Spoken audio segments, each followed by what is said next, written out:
Our society glorifies competition. We are told it's the American way. We are told that it's competition that has made America great. This program will examine how a person's competitive spirit, or lack of it, may impact on his or her life. This is the fifth in a series of programs I'm doing on values and what famous thinkers in psychology, philosophy, religion, and literature have said about values and how our values affect our lives. Past programs in this series have dealt with the values of money, status, and sex. And one of the things I emphasized were the possible advantages and disadvantages of valuing money, status, and sex. This program, in addition to examining competition, time permitting, will also examine the value of power. Why do this? Well, because our values can cause us happiness or unhappiness. And we can get so caught up in the daily problems of existence and also peer pressure that sometimes we are not always conscious of how our values are impacting on our lives. Among Socrates' maxims were the following: know thyself, and the unexamined life is not worth living. By the way, just a reminder that when I talk about values, that in the context in which I'm using the word value, it means that which an individual considers to be important and desirable. Again, a value is something that an individual considers to be important and desirable. Now on to competition. I think it's fair to say that many Americans are competitive people. Maybe that's good, maybe that's bad. Maybe it's good in some ways and bad in others. In any event, let's first look at the possible advantages of greatly valuing competition. I think it's fair to say that competition can involve goal setting, and goal striving can enrich our lives. For example, some people in college wish to rank in the top 10% of their graduating class. They set that as a goal, and again, it could enrich their lives. Some people in the sales professions wish to be the number one or at least number two salesperson in the office. And again, that goal striving might make their lives more enjoyable. Competition, therefore, can be a stimulant to excellence. Again, competition can be a stimulant to excellence. Another example, I want my company to produce the best computer. Also, valuing competition a lot could be a path to increased self-respect. For example, some people might think, I have high self-esteem because I am a better doctor, lawyer, carpenter, business person than most people in my occupation. And also, another possible advantage of greatly valuing competition is that perhaps competition can alleviate boredom and help make life interesting. So many of the great thinkers have said that most people are bored most of the time. What do you think about that? Among the possible disadvantages of greatly valuing competition are the following. It can be tension-producing. Very competitive people, according to Bertrand Russell, very famous 20th century philosopher, find it difficult to relax. Bertrand Russell said this: competition, considered as the main thing in life, is too grim, too much a matter of taut muscles. Professor Russell contended that highly competitive business people, for example, often have difficulty relaxing without the assistance of alcoholic beverages. It is argued by some that being very competitive and being tranquil don't go together. Again, what do you think? Being very competitive also could possibly have this disadvantage. It could diminish one's empathy. Other people can exist to be bested or beaten. one might neglect to see the humanity in other people. It's argued that highly competitive people can become very self-absorbed and self-centered. Also, another possible disadvantage is that competition could be a dangerous way to live if one's self-image becomes connected to winning. In other words, if one can only have self-respect if one wins, so to speak. That's dangerous in that if one loses the game or loses the job promotion, it might mean a reduction in one's self-respect. And again, I think it's fair to say that's a dangerous way to live. It's also dangerous because the most talented person often doesn't win. Does the best surgeon always get to be head of the department of surgery at a hospital? Does the best teacher or professor always get to be head of the department, whether it's science, philosophy, history, etc.? Does the best politician, the one who can do the job the best, the job of governing the best, does he or she always get elected? I think not. And I think it's fair to say that in offices, schools, bureaucracies, so often it's office politics. So often, I think it's fair to say, it's office politics that is the deciding factor who gets the promotion, who, so to speak, wins the promotion. Many of the great thinkers have commented about this. Benjamin Franklin, in his autobiography, observed that so often in life, who you know can be more important than what you know. He mentions, again, in his autobiography, that so many of the people he knew who had important jobs had gotten those jobs, not because of what they knew, but because of who they knew. Thomas Jefferson, in his writings, indicated that often unprincipled people, that very often unprincipled people manage to nestle themselves into positions of power and profit. The philosopher Montaigne looked at it in a somewhat different way. He talked about the role of chance, the role of luck in life, and said this: I have often seen chance marching ahead of merit, and often outstripping merit by a long shot. Again, he's talking about the idea that being in the right place at the right time can often be more important than what one knows, and about, again, one's ability to do the job well. Another downside of competition, perhaps, is that competition can generate anger, even hatred. It's been said that nothing has greater potential for creating hostility than competition. Some examples.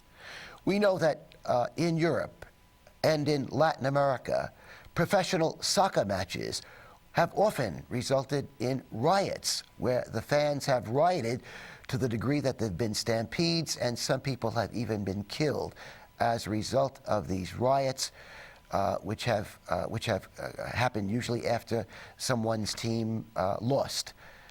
And the fans became so excited at their team's loss, or perhaps at the officials, when they believe the officials had not made the right judgments, that again they have rioted and it has caused bloodshed. Also, we know that in the United States, we have seen in professional baseball, hockey, and basketball games, for example, bench-clearing brawls between players. And we know even in Little League Baseball in the United States, we have heard stories, and some of us have observed firsthand, parents screaming at umpires, screaming profanities at umpires, and sometimes even parents screaming at the children who are playing in these Little League games. And of course, we know that politics can result in anger and hatred, that the competition in politics can involve mudslinging and character assassination. You're watching Life, Love, and Philosophy. Today's topic is competition and what the famous thinkers have said about it. Primarily, what the famous thinkers have said about some of the possible advantages and disadvantages of being a very competitive person. Another possible disadvantage, being very competitive could lead to unethical behavior. We know that in sports in America today, there has been much publicity about the use of illegal performance-enhancing drugs by some baseball players, football players, and also participants in other sports. Indeed, some baseball fans claim that the home run records that have been set in recent years really are tainted, in the sense that the people who set these home run records may well have been taking performance-enhancing drugs. New York Times veteran sports writer George Vexey has said this about sports and drugs, and I'm quoting Mr. Vexey. Having been around sports in which drugs and drug testing are part of the culture, track and field, Olympic cross-country skiing, and cycling come to mind, I have come to regard athletes as essentially an addicted sub-society, worse than the general population, because the rewards are so high. Let me read the last part of Mr. Vexey's statement. Again, this appeared in the New York Times. I have come to regard athletes as essentially an addicted sub-society, worse than the general population, because the rewards are so high. And we know that even some high school and college athletes have resorted to using performance-enhancing drugs, to the possible detriment of their health. And of course, we read stories about cheating in American classrooms. Even our military academies have not been free of cheating scandals. And some teachers I know who are teaching high school and junior high school tell me that there seems to be more cheating in the honors classes than in other classes, because the kids are so competitive. They are so competitive, apparently, because they're so interested, of course, in getting into what they consider to be the best schools. And this perhaps leads them to some objectionable behavior. Years ago, it was discovered in the Miss America contest that some of the Miss America contestants had had nose reconstruction surgery. Others had had breast implants. Others had had liposuction performed on their thighs. Perhaps the greatest danger to greatly valuing competition is that we can lose our perspective on what's really important in life. So we can win the game, win the contest, win the promotion, and in so doing, do harm to our bodies and our souls. Aristotle, the famous Greek philosopher, I think provides some illumination here. Aristotle said this. He said a gentleman should be able to play the flute, but not too well. Now you might wonder, what did he mean by this? What Aristotle meant was we need a balance in life. And the idea is, if one plays the flute very well, it might mean that one is spending so many hours practicing the flute that one is neglecting some other important aspect of life, that one, for example, has lost one's balance. So again, Aristotle believed that it's more important to maintain a certain balance in life than becoming fanatically involved in any one particular activity, and, for example, becoming fanatically competitive. Civil rights activist Jesse Jackson has said that when he goes into certain communities, he tells teenage boys to put down the basketballs and pick up the books.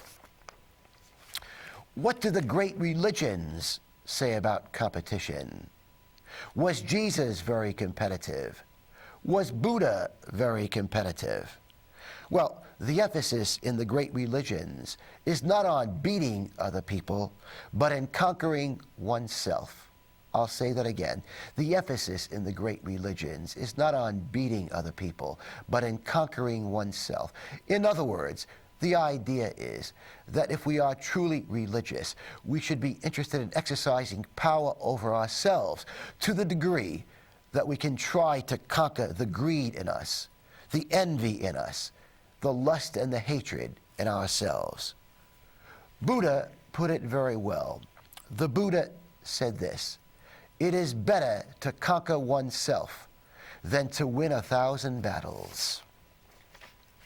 Competing at tennis, golf, running, making money, acquiring status are irrelevant to the major religions. If Jesus, Buddha, Muhammad, and Hillel and Confucius were to return to earth, what would they think of our glorification of athletes and of billionaires?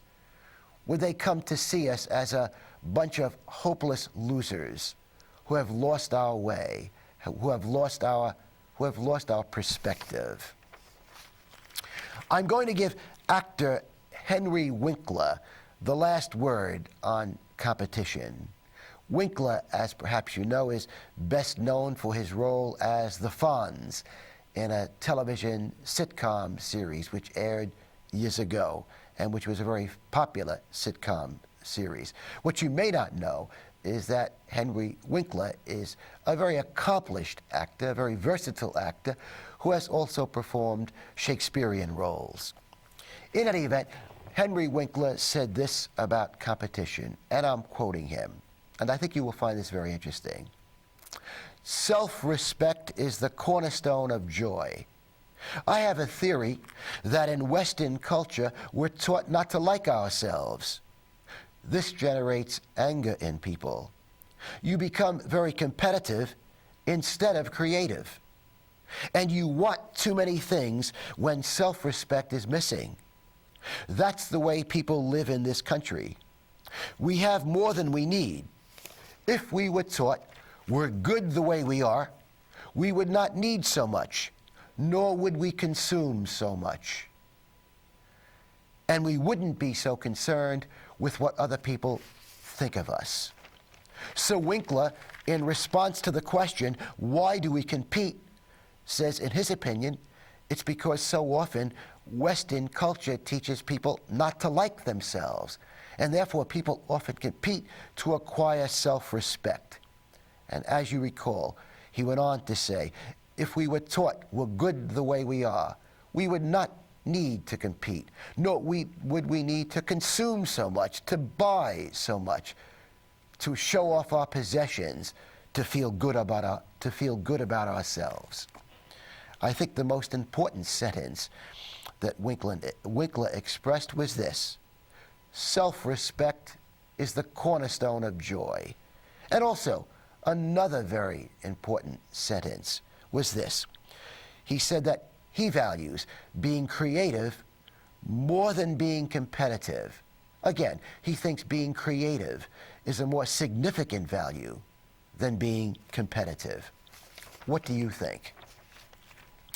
Thus far in this series I'm doing on values, I've zeroed in on the values of money, status, sex, and competition. What I would like to do now is to embark on an examination of power as a value.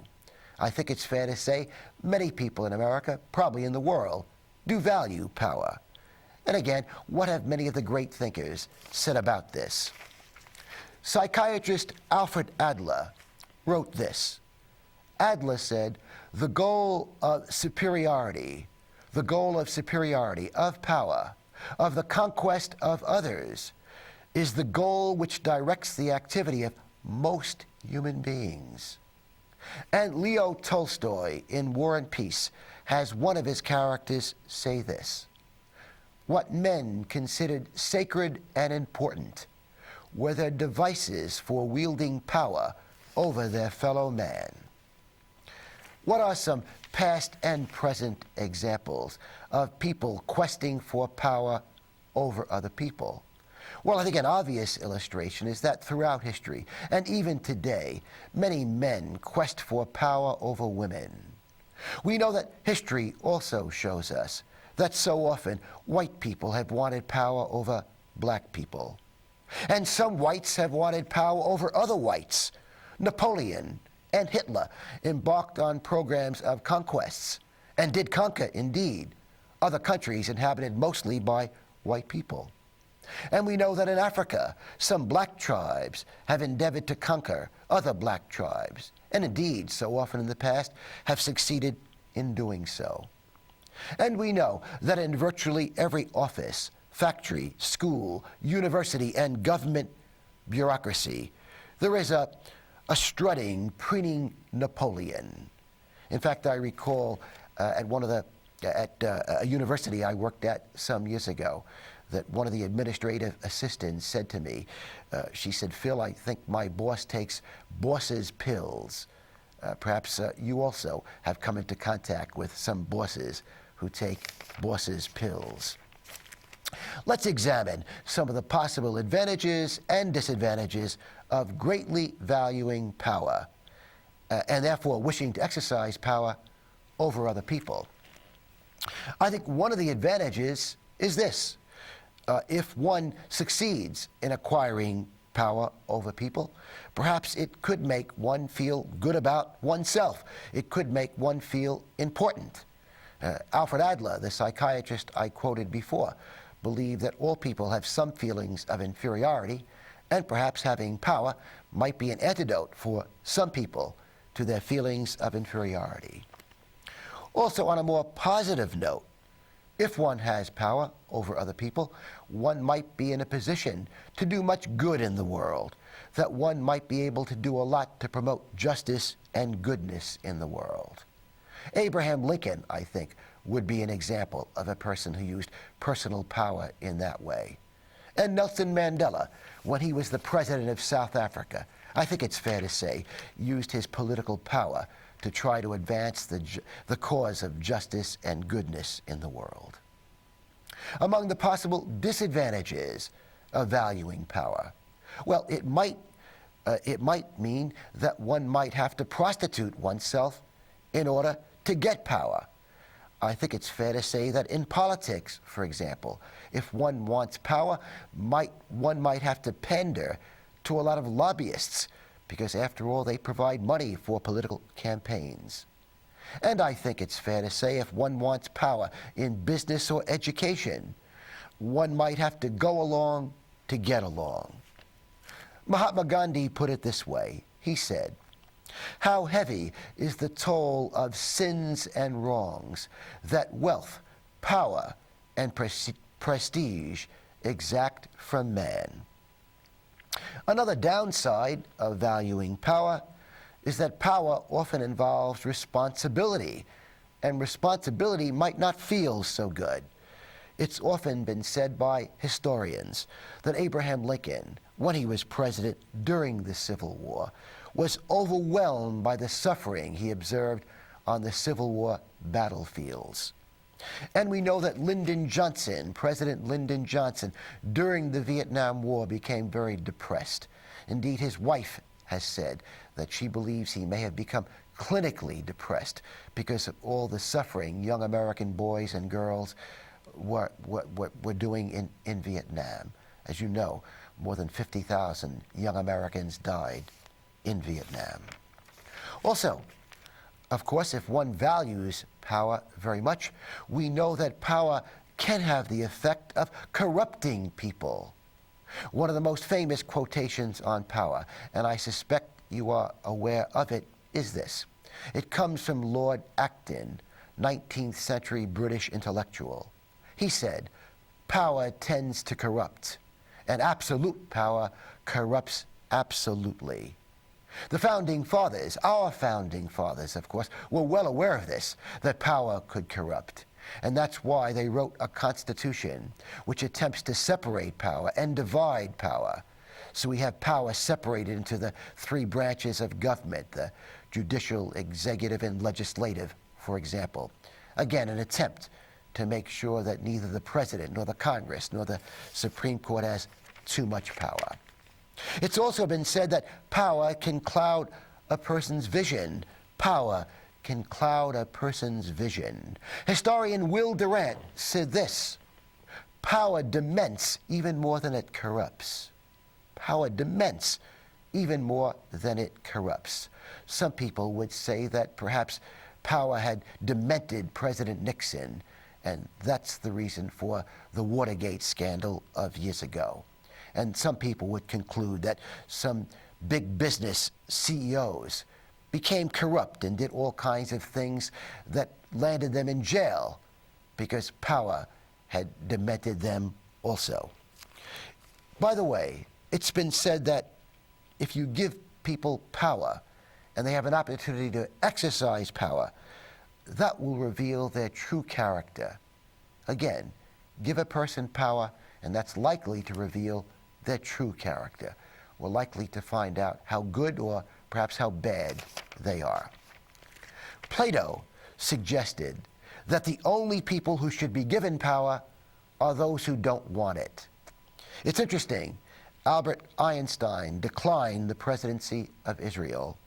Gandhi had no interest in having any position in government. Gandhi never held a position in government. And George Washington insisted on not serving more than 2 terms as president. He declined to serve as president for life, which some people had suggested he should do. So that George Washington, and we should be grateful for this, was not overwhelmed by power and had no interest in continuing to exercise power beyond his 2 terms as president. This program has dealt with competition and power. We know that some highly competitive, power-hungry people have a destructive effect on society. But we also know that some highly competitive, power-hungry people have a positive effect on society. Well, what's the difference between the 2 groups? Well, I think the difference is that the happiness stealers are different from those who promote happiness in society, in the sense that those people who are very competitive and power-hungry, who promote the welfare of society, generally have compassion for people. And when they exercise power, it's in a compassionate way, whereas the happiness stealers don't have that compassion. So when they exercise power over people, it's not with compassion. I'm going to give Seneca the last word, very famous philosopher of antiquity. Seneca said this: "He is the most powerful who has power over himself." Finally, Henry David Thoreau reminds us that we are all artists. In Walden, Thoreau penned the following words: "To affect the quality of the day, that is the highest of arts."